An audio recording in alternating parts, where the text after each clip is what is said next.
Good morning.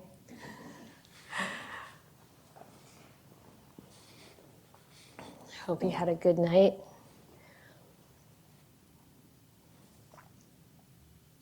There was something I said last night that I didn't explain, and I think it would be good to talk about it. I just mentioned that we go beyond good, or something like that. And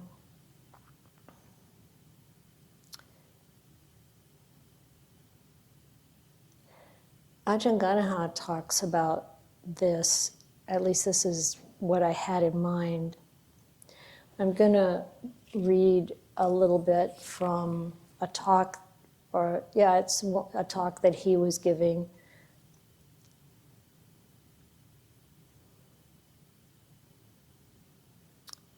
We have to do good for the sake of goodness. We observe the precepts for the sake of keeping precepts. When we practice samadhi meditation, we practice for the sake of meditation. When we cultivate our wisdom, it is just for the sake of cultivating the wisdom. Then we can gain the peacefulness of mind and wisdom at the same time.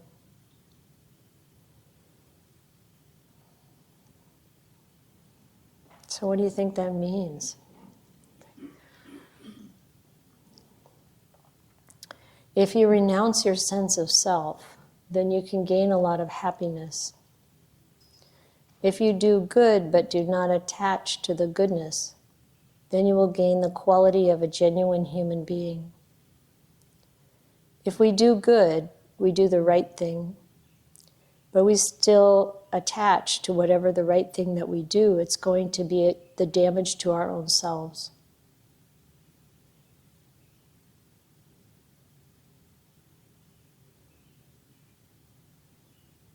And then a little later he said, the practicing of samadhi is to bring the rightness back into our own lives.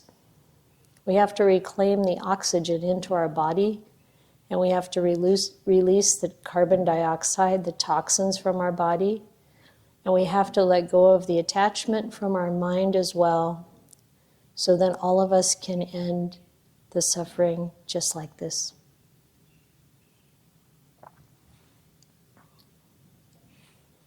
So when I think about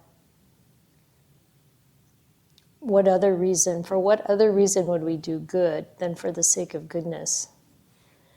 And of course it can be because we want to be seen as good, because we want to gain something else from it. There's some part of me that still wants to please my mother.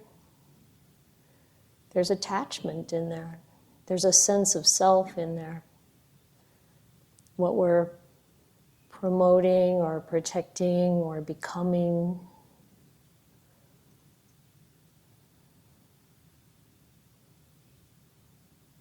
And what does it mean to keep precepts just for the sake of precepts?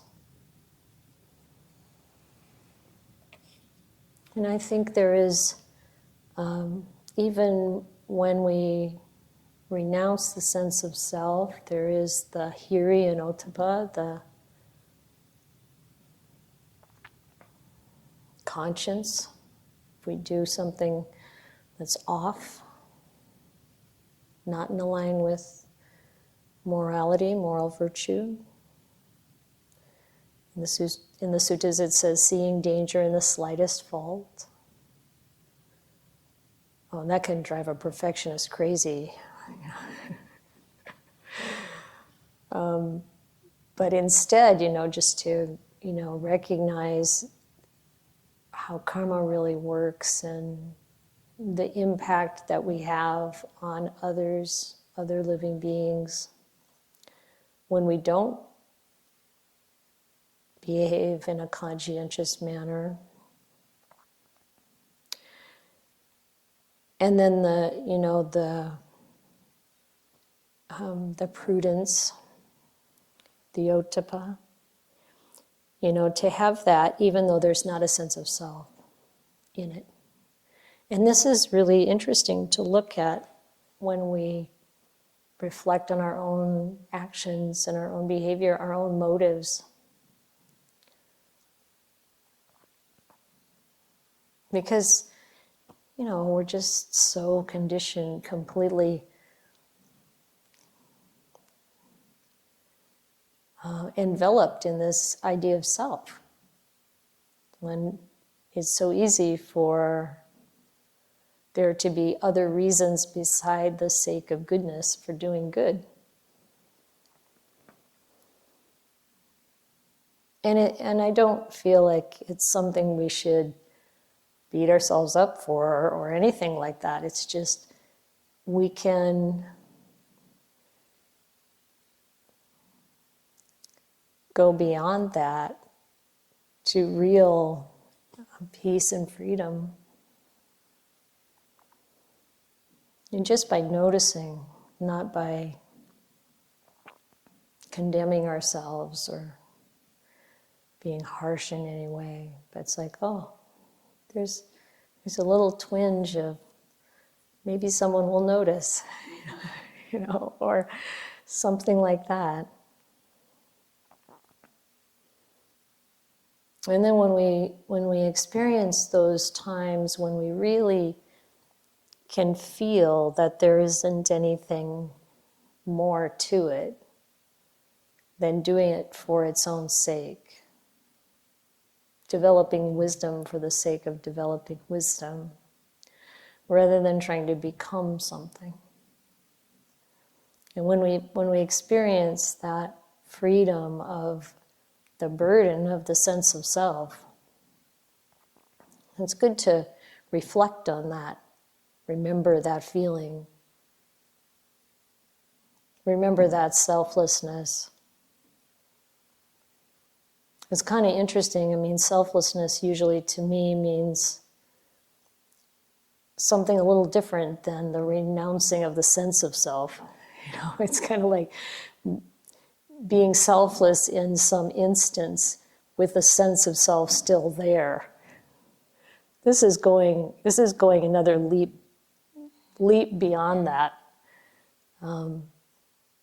Really seeing the burden of this idea of being this solid entity that has all these qualities and characteristics and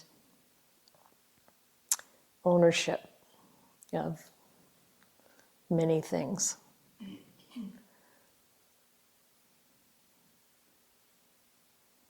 And this idea of practicing samadhi just for the sake of practicing, but not to gain anything, not to get anything. This also is, I think, really important. It cuts down on so much expectation and disappointment and comparison. That's another place where we can really see the sense of self. Any comparison to other illusions of self. And it's interesting because I feel like during this retreat, I'm understanding this a lot better. I really appreciate the pressure of teaching. and the opportunity to, as much as possible, just do it for the sake of teaching.